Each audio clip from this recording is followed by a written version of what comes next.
who is here to drive you through to the influential work and effort that the young people are doing out there. This guy we have today is Lamin Manneh. He's a student leader at the University of the Gambia at School of Arts and Sciences. Lamin Manneh is the Secretary General of Social Sciences and Humanities Students Association. Lamin Manneh is in his final year at the university.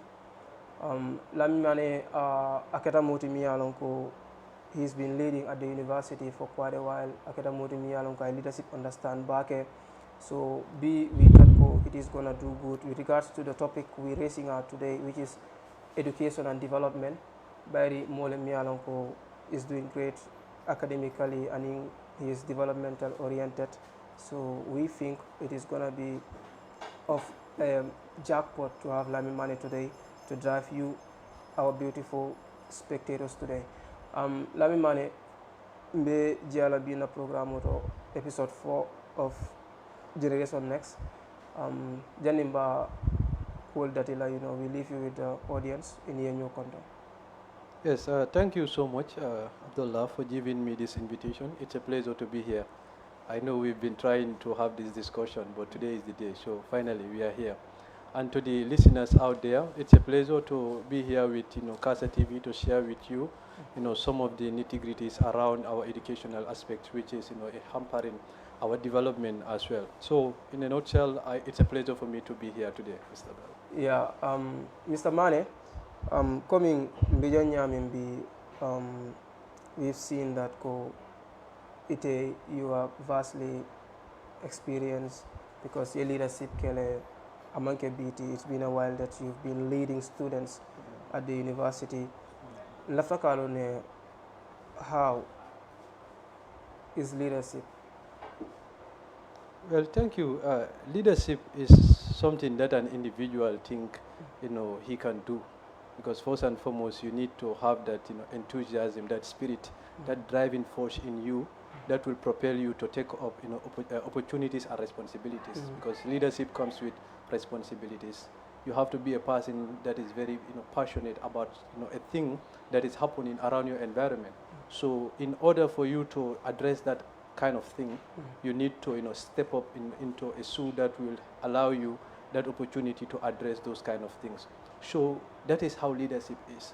It is in a form of student leadership. Is you to be there to mediate between students and the authorities concerned. Because in as much as you are a student, but there are people that are foreseeing the interests of you. That is the management and other stakeholders involved. So as a student leader, it becomes your mandate to be there for the students, to push the interests of the students to the authorities concerned, so that their problems, their priorities will be addressed in no time, rather than being there not to be touched by any person. So that is all, that is how student leadership works. A student trying to better the life of your colleagues. Students, yeah. Correct. Thank you so much. Before we get started, maybe Jama Banjibe Kami Alonko perhaps Lamin Manneh Mwele, because Lamin Manneh is not any small name at the university. So can you tell us more about Lamin Manneh, aside from leadership? Who is Lamin Manneh? Yes, Lamin Manneh is just any other person in the University of the Gambia. Just that I know how to comport myself. Morally, I am very much focused. I will always like to show the positive sides of me whenever I am in the midst of people. Because at the end of the day, each and every one of us, the students, yourself, myself, in any working environment, people come there with their problems that they solve in their houses. But what matters is how you cordially interact with your friends outside. And at least that is what I am known for, trying to be there for the people whenever they needed me. So this is why when I raised some time ago in 2022, that I want to contest for the position of Secretary General in the Division of Humanities and Social Sciences. It was not a difficult journey for me, in as much as I do not know many people there. But due to my interaction and my composure as an individual, they believed that I was the right person to be given the job. So I believe people are very much okay with the way I comport myself and my dealing with them. That's why I am that kind of individual that you think I am. Yeah. Education in this regard in the Gambia, people always feel like it is not working for development. Education is not working for development. Sure. Because the notion is that we have many educated elites in the country, Sure. but it is not very, much on a high scale that education reflect back to the development of the country. How, in your capacity, do you describe the current state of education in the Gambia? And do you believe it is contributing to the slower pace of development? Yes, development in this country, is not going as we expected it. It is crawling, if I may put it in that way. It has been far too long that we believe this country will, reach to a dreamland. For over 50 years now, it is still struggling to reach at that far. So I must say there is no nation in the world that will rise above the level of its education, which means that you must prioritize education. It's the foundation of development. Education works in tandem with development. If you do not prioritize your education, at the end of the day, individuals that will man the positions in our administrative portfolios, they will not live to the expectations of their positions. For instance, it is a common talk that the individuals in our legislature, the policy making body in this country, they are punching below their weight. The individuals in the judiciary aspects, they are punching below their weight. The individuals in the executive aspect, they are punching below their weight. All this is because of the types of education that we are having as a country. Education trains an individual to meet up the demands of the society. So if Gambians are not prioritizing education, just like how, if I may put it that way, football will say, football training never cheats. If you do not train football, it will reflect during the day on the pitch when you are playing football. So if you do not give people that basic, education that they need whilst they are, undergoing through the different stages of education, when they graduate at the end of the day, whenever they are given positions, it will manifest in their functionings. They will not be able to deliver to their expectations. That promotes mediocre, and that is the problem in this country now. People are manning positions at the end of the day, out of 100%, they can only perform 3 or 4%. But the certificate is there. They have, their summa cum laude, they have their 9 A's. But why the blame that they are not performing in their positions?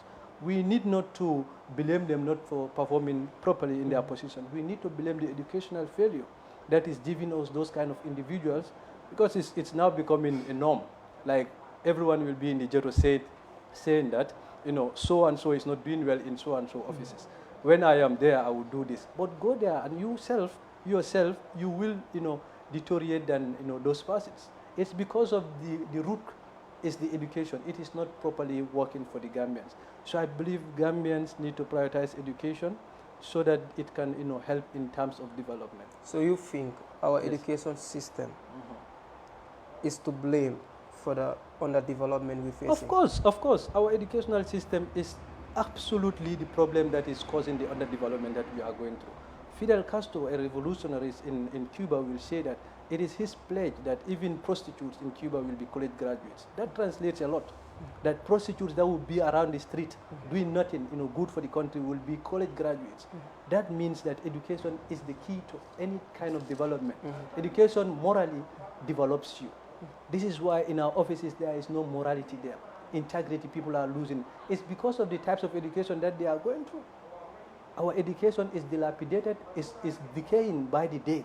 So that translates to the offices that we are. This is why our offices are delaying. This is why our offices are decaying every day. Individuals there are no longer fit for the purpose that we put them there for. So you think the system needs revisiting? It needs a complete revamp.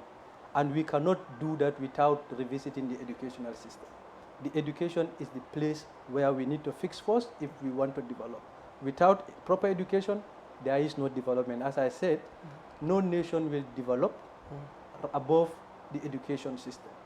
First, you must make sure that the achievements in your education translates to the development. If we are able to have so many achievements in our education, you will see this country moving in the soonest time possible. Yes. So, what are the primary challenges? The challenges you see within the Gambian education system that hinder effectiveness in promoting development. What are the primary challenges? The primary challenge of the University of the Gambia, upper basics, senior schools, our education and system at large. okay, the education system at large is inadequate funding. The government is not funding education in this country. Education is not their priority, and education will provide the manpower for the development of this country. These nurses that we are seeing today going through educational systems. The farmers, they are going through educational system. The National Assembly members, they are going through educational system. The executive and other strategic sectors in this country. So education must be the priority. There is no proper funding. If I may use University of the Gambia as an example, their subvention per month is less than $3 or $4 million. And university staffs are being paid over 20 or $18 million.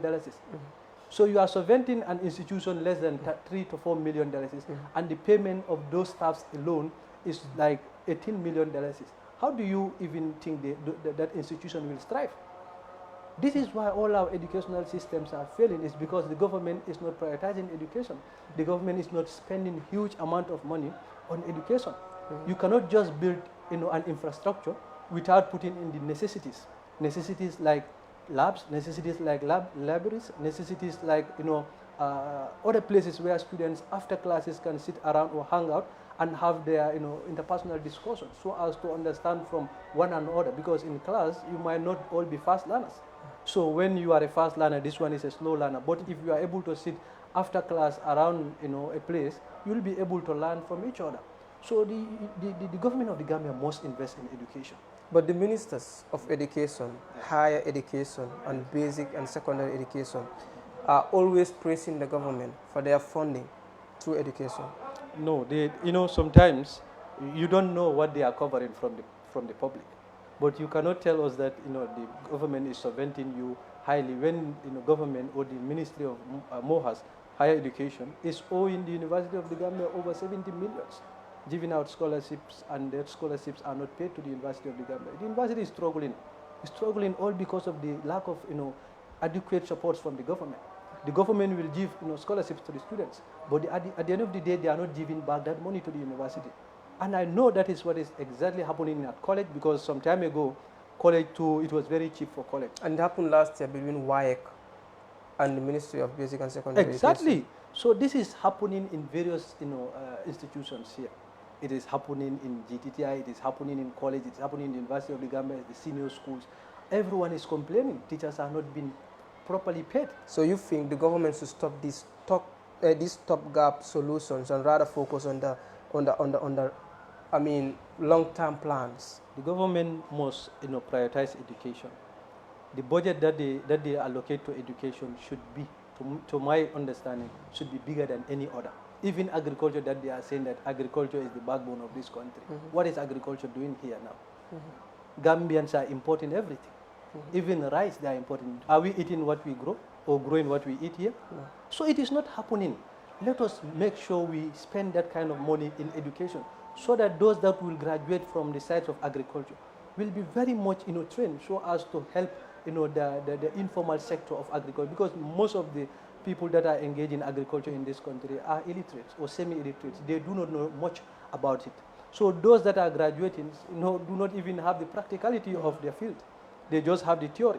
So when they are well trained, when there is enough support in education, they will be well trained, and they can go back to the communities that they come from, to large-scalely inform the farmers about the new methods, the new techniques in farming, so as to boost the economy. As I said, education will provide the manpower in any aspect of development. The manpower should come from education.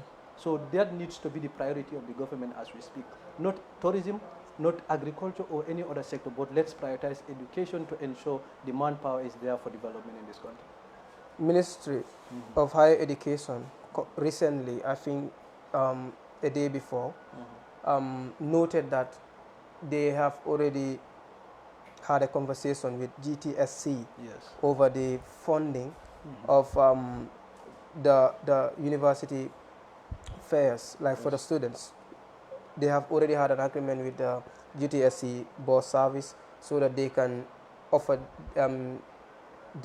service to the university students that are going to Faraba. But according to them, they said government is going to cover 60% of the fees. Are you okay with that? Well, I know that's going to be another problem that we will just hear speculation around very soon.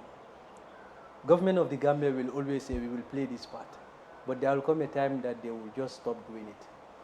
There is always inactivity in their policy making. They will start with a policy and then they will deviate along the way.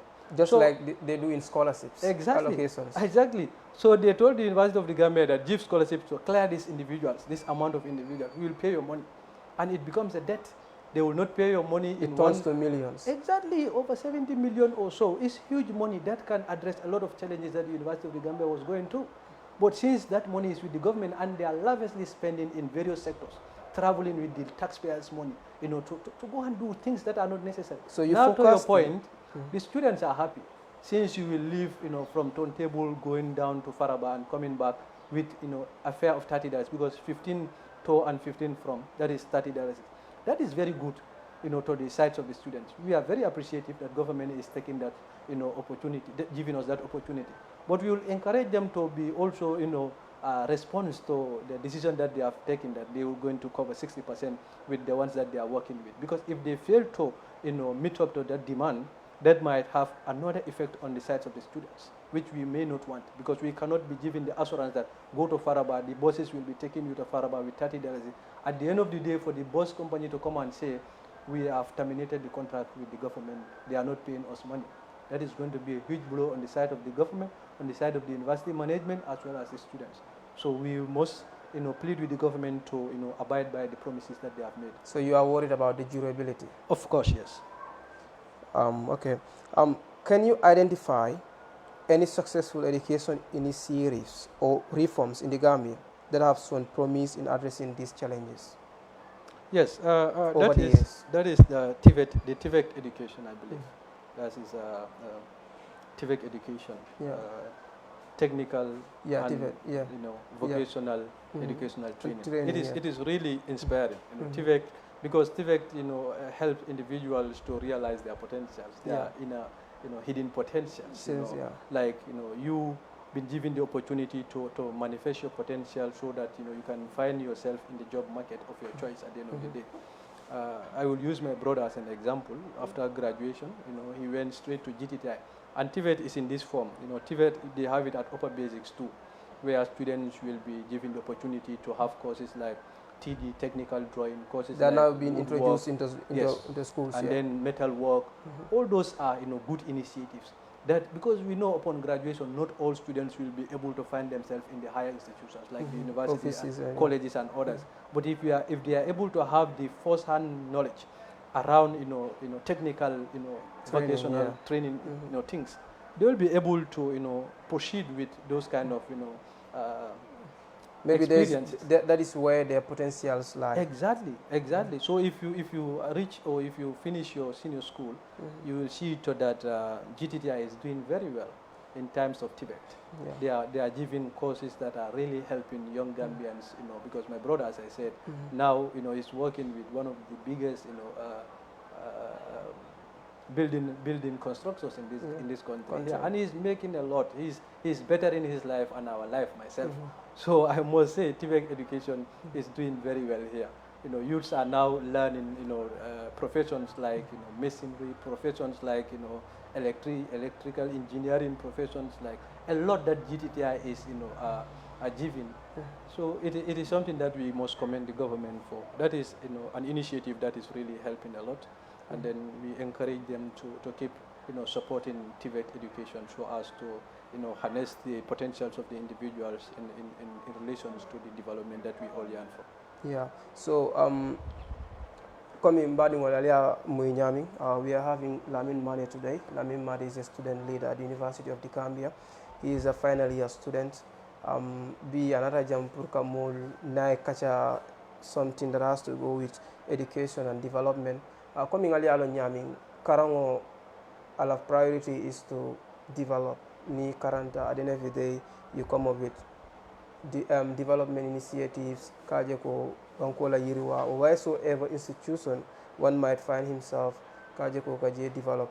So molna rajeko recently Gambia keta bankoti miyalon ko ala karambunda ning development we nyobulale, because niaji be most of the times the people that you trust in offices they are the learned people wala multi minia lonko la karango lukata ya faham roke most of the times ni official kono ila karamo buka translate je bake so wakata kuti mi alon ko ay mol jahal bake because ni yaji be momin tata karanta I call ayala trade master na tara who is being given the office that he requires to be amantara ala doko samba kanga nyama wakata kuti mi alon ko asimo jahal bake bar lamma ne mi fojang is very important ko na karambunda nyim fanan anin na karanyani is the cause of na low development turnout nying. So Lamani, before we go further, like Ibamin Fokang is very vital because karango at the end of the day nka karana lejibe ninka na palaso di.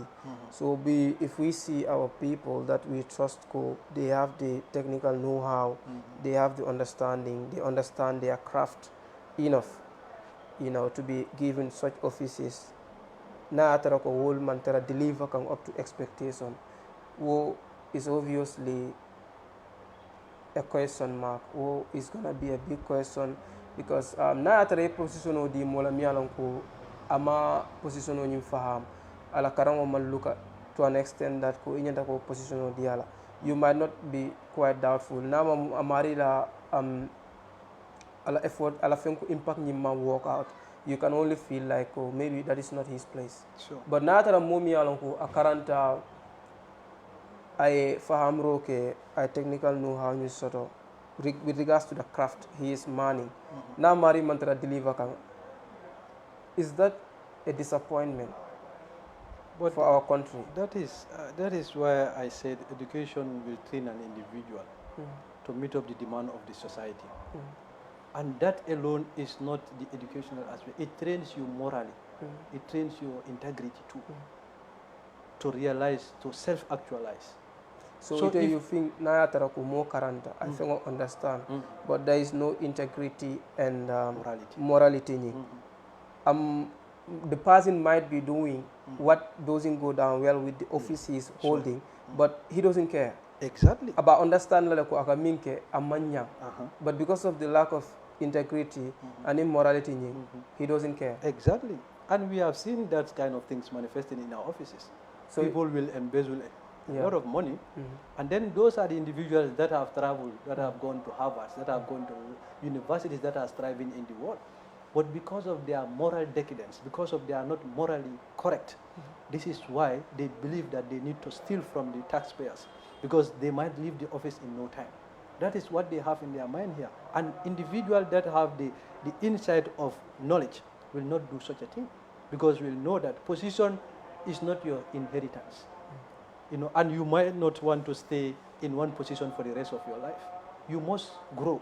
Like if you are given a position, a secretarial position, at the end of the next time you want to be the president.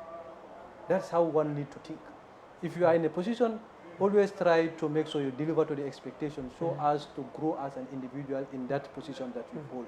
But to say, now let me also take my share of the national cake and leave before they sack me. You are not educated. It's because you are not morally okay. Your integrity is at stake in terms of education. You are not correct in integrity-wise. So sometimes education need to reflect on one's personal, interpersonal skills too. The way you comport yourself, the way you interact with one another in the office, the way you accept some things. Because sometimes one might be doing very well in the office, but individuals will come outside with tokens and want to corrupt you in the services that you are doing. But now your morality will just allow you either to collect that token that an individual brought to you or to reject it. Now if you accept it from the individual who is a semi-illiterate to bribe you, which means that you are in the same shoe with that individual. So we must stop accepting tokens from individuals that we think we are more educated than. If you are accepting a bribe from that kind of person, you cannot inform that person that you are more educated than him, because you are all at the same level. But do you believe that in this country we don't take tokens to be bribery? Well, I know that there are standards that every country live up to. So if Gambians think that not taking or taking tokens from individual is not bribe, that is something that is not generally accepted. What is generally accepted is this: if you are working in an office, you are there for a service delivery, which means that if an individual comes to your office, even the person is your relation and there is a queue, the person needs to be at the queue to wait one after the other until he reaches you, but not to come behind the doors to say, sir, can you please skip this and I want you to do this and do this for me, because the favors is in your hands. No one will question who you give that favor to. So you say, okay, let me give it to this person and collect that for my benefits. You are not right to the state. You are not right to that, if the taxpayer that is giving you that money, because that service is what you are paid for.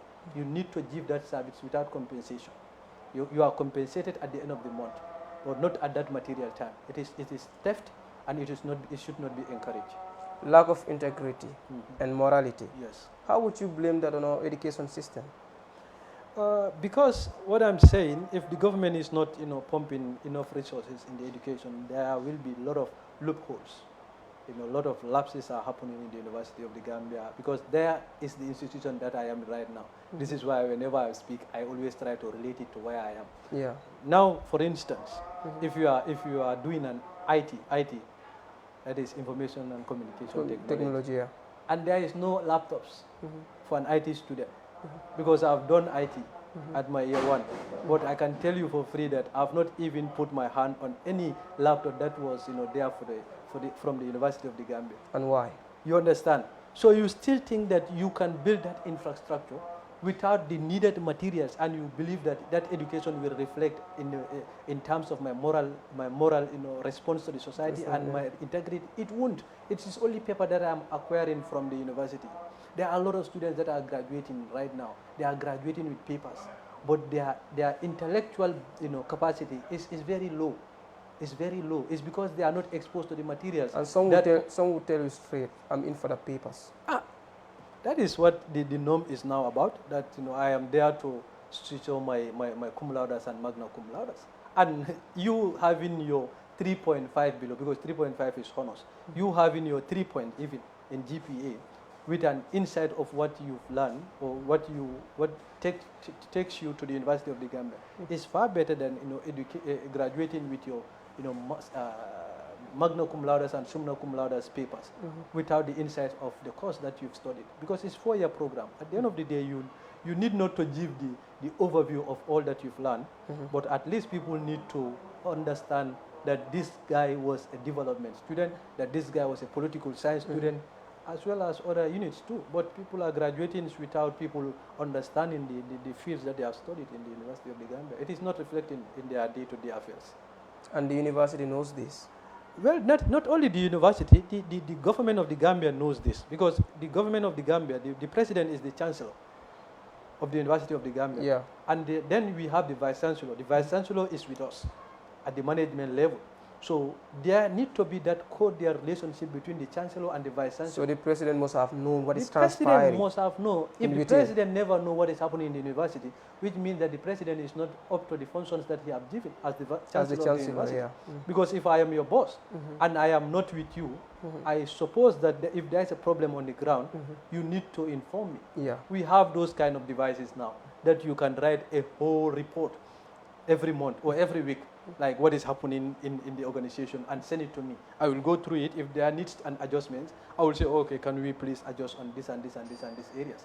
So the president is aware of the problems that there is nothing secret to the president. That is not a secret. He knows everything. It's not a secret to any person in this country. It's not a secret to anybody or any organ of this government here. Not a secret to the legislative body, the policymakers, not a secret to the judiciary, not a secret to the executive. They all know it. Every Tom, Dick and Harry. Because most of them were graduates from the University of the Gambia. So they know the problems that we are facing. So they know that some students do go to school without having a care to see it. I'm telling you that there was this report that came out. And it is speculated that people are working in high ranks here. They've gone to the university and the transcripts were cooked for them. Cooked in the sense that they were given marks without working for that marks. And today they are boasting, they are putting their shoulders, swinging their shoulders that we are graduates, that we have masters, whilst they've cheated a system to be in the position that they are. So they knows it. There is nothing hidden that any graduates or that any person working in an office in this country doesn't know about the university. Most of them have their roots from the university. How is that hindering our educational system? Well, that is why the development of this country is retarded. It's because now people can just go and buy certificates from the university and just go and apply for positions. Then they will be given those positions, and then they become square pegs in the round holes. They will punch below their weights. The executive is punching below their weight. Where they are expected to punch bigger. Where they are expected to heavily punch, and if they punch, we need to reach at our promised land in the soonest time. I tell you, Gambia is one of the smallest by map, by land size. Just go and look at the map. You will see Gambia. Sometimes when another person from maybe another part of the world asks you, where are you from? You said Gambia. You find it difficult to even help that person understand where Gambia is. Yeah. Because when you say go and look at the world map, in the world map it is very difficult for you to see Gambia. Yeah. So Gambia is very small for this kind of situation that we are in. We need to move from where we are. It is so disheartening, it is disappointing for Gambia to still be in a situation where countries that are bigger than Gambia, countries that are populated than Gambia have far left. Just look at our neighbors. Look at our neighbors. Look at countries that are going through every decade they are going through political unrest. They are still doing better than Gambia. So you think if the government was far more committed than this, it would have been easier to restore normalcy and control the predicament we're facing right now? Yes. In our education system? Yes. And that need not to take government a lot of time. So as I said, spend money in education. Education will train the individuals, the manpower that you need for development. Spend money, but control finances. Because if the money is being spent and there are loopholes, because we can say the government is spending, probably not to the standard that you would have expected. But what if the government is spending that little money, and yet that little amount of money being spent is still being embezzled? There are still loopholes that the money never reaches its destination. Well, that is for the government to react, because if an individual embezzles the money, normally these things are done on paperwork. These are not just okay, Abdallah, you are the minister, take this money for education. No, these are on documents, and they need to be audited. If an individual is found wanting for embezzling such amount of money, that guy needs to leave the office with immediate effect, and punishments need to be attached to such an act so that you can deter an individual that will replace the one that you've sacked. But if you are sending individuals from their positions without being punished, what you've just discouraged is what will continue happening. And we do not want that. This that you are saying is a fact. There might come money and people will embezzle it, but it will be known by the government. And when they know it, because of sometimes political motivations, they will not sack the individual because of the contribution. But we need not to take such. Education should not be politicized. So these are things that we need to address. Education is the thing that we need to address so as to develop every sector in this country. From hospitals, agriculture, tourism, everything will just boost within split seconds. I tell you that. Thank you. And in your opinion, what roles should the government play in improving education and to accelerate development in the country? Yes. Because developing education is accelerating development. Yes. What role should the government play? As I said, they need to, first and foremost, they need to fund. Their funding need to be, very much okay. Fund and put it into scrutiny. Yes, funds and scrutiny. If you fund an initiative, you need to make sure that initiative realizes it goes. That should be something. Because government, the money that the government is even spending is from the taxpayers. So we all know what people are going through in this country. People are dying. They are dying just to make sure that the government survives. Because whatever that they are doing, they will pay in tax. And sometimes that tax money, even if you collect that tax money from them, the amount of money that they go home with cannot solve their problem. So which means they are dying to make sure that government is sustained. So government even though they still struggle to make ends meet. Exactly. So if government must spend that money on any institution or on any sector, they must make sure that it is audited, and any person found wanting of embezzling such amount of money should face the consequences without a fear of fame. So funding should be something that the government must look into if they want the educational aspect to commensurate with the development of this country. So you think auditing can be a great deal in the funding? Yes. Like whensoever money is being funded into an institution, I mean, after some time of the initiative is being carried out, there should be scrutiny. There should be people that are going to look up to the project and the initiative and how the money is being spent. In the assembly, in the National Assembly too, there are a lot of committees that we have there. Anything that is happening in this country here, they can establish a committee to look into that. You understand? So I know there is a committee in the National Assembly that look around, the education of this country. If there are loopholes, what needs to be done, if there are progresses, what needs to add on to so that, it can propel, easily. So there are these committees that need not to only be in the assembly. They need to go out and supervise projects. They need to have reports. They need to work on those reports, deliberate on those reports. If people are found wanting, let there be action. If Gambia start to be action-oriented in terms of regulating policies here, we will just, address the issue of embezzlement. That is the only thing. That is what China is doing, and other countries that have put, a stop to mismanagement of public funds. But is the government serious about audit reports? They are not serious. They are not serious. It's because the individuals that we are calling government right now, what is their types of education? It's because they go through the University of the Gambia. They have their papers. They are not properly given the insight of the fields that they have studied. You understand? So they are not, performing to the expectation of the offices. They just went to the UD to look for papers. People will say, they are not doing very good. We've just, voted them for representation, but we are not being represented. Just look at the education of that individual. If you are able to find the root of the education, then you will know if the individual will, prosper in the position that he is holding or not. So government must invest money so that individuals that will be working in such positions, that will audit, that will, address the problems, that will do the representation, will be individuals that have, the capacity to do such. But would the government do that after saying audit reports are mere opinions? If the president could sit in his comfort zone on an interview and claim that audit reports can be opinionated, would we believe that government is going to put enough revenue as to, prioritizing audit reports? Well, if the government or the president himself is saying that it's opinionated, that means that the president have no trust in the individual or the office that have presented that report. Because we have National Audit Office. People are paying those individuals a lot of money. After their investigations and their auditing, they came up with a report. But the president said the report is opinionated. For how long? For how long they need to make sure that those reports are prepared and everything is apt?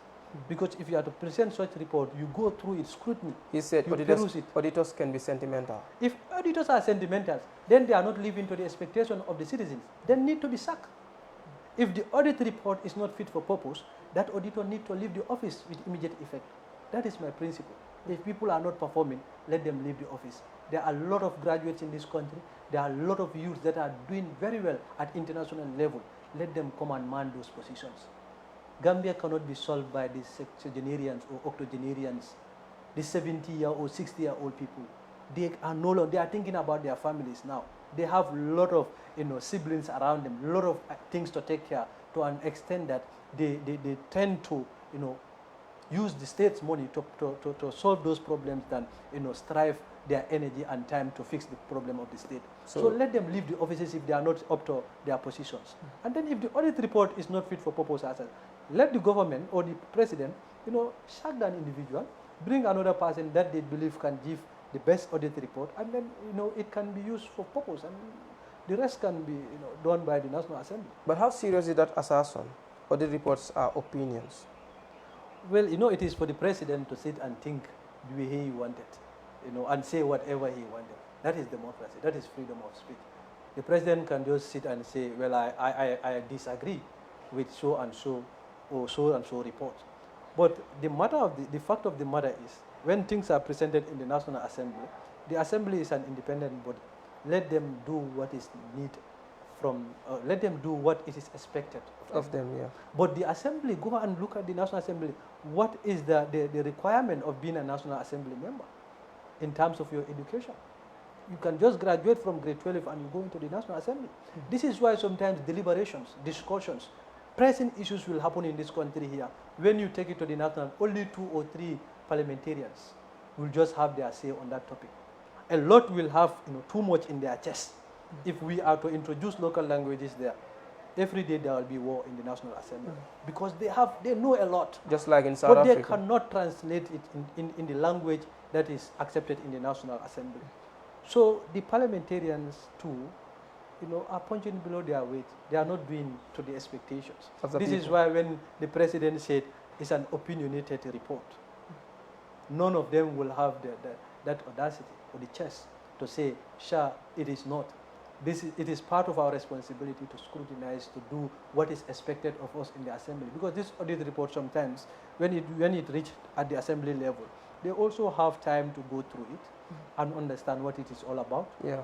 Adjustments when it needs to be done, and then when that is what they are mandated to do.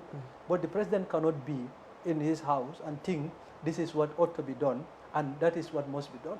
For easy deliberation, just like our neighbors in Senegal, do you think it is going to be a good deal to introduce local languages in our National Assembly? Why not? Why not? That will even, inspire contribution. So I say that because each and every parliamentarian is from a region here. And many a time, the problem of your constituency, you cannot translate it in the language that is accepted in the National Assembly. As a parliamentarian, you are there. One of your functions is to represent your people. So first, you need to go back to your people, and you have to have that discussion with them that what is happening here, what is your problems here, that I heard this is and this is what is happening in our constituency here. How can I know the information? How can I have the information so that I can present this problem in the National Assembly for discussion?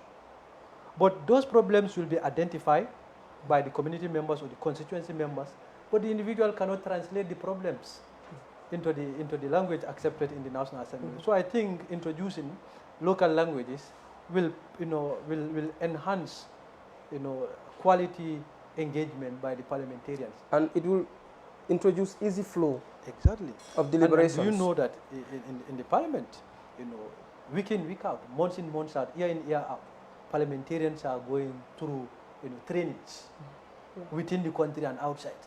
Yeah. How can you just spend individuals that have said that they are ready to champion the representation of the masses, policy formulation, enactment of laws, scrutinies and others? How can you just go and start training those individuals? And they have only 5 years to perform their functions.